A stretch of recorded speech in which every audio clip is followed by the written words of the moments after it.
महापरिनिर्वाण दिवस पर दमन एवं दादरा नगर हवेली में अंबेडकर जी को श्रद्धांजलि। भारतीय संविधान निर्माता और समाज में न्याय और समानता के प्रणेता भारत रत्न डॉक्टर बाबा साहेब अंबेडकर का महापरिनिर्वाण दिवस मनाया गया। भारतीय जनता पार्टी के प्रदेश अध्यक्ष श्री दीपेश टंडेल जी एवं दमन दीव प्रदेश कार्यालय के अध्यक्ष की उपस्थिति में दादरा नगर हवेली में श्रद्धांजलि कार्यक्रम आयोजित किया गया।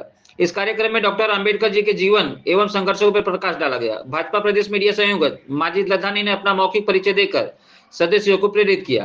कार्यक्रम में दमन दीव के पूर्व सांसद श्री लालूभाई पटेल, प्रदेश उपाध्यक्ष श्री महेश भाई अगरिया, दमन जिला भाजपा अध्यक्ष श्री एसपी दमनिया और राज्य मंत्री सुश्री फाल्गुनी पटेल सहित कई गणमान्य लोग उपस्थित थे।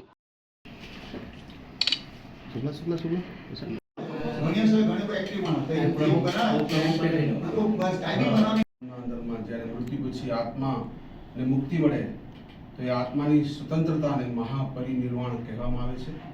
बाबा साहेब डॉक्टर आंबेडकर जी नु मृत्यु 6 डिसेम्बर 1956 में थयुं हतुं अने भारतना बंधारणना शिल्पी, घड़वैया, समाज सुधारक, सामाजिक एक रस्ता आ बधा जे विशेषणों बाबा साहेब ने आपवामां आवे छे।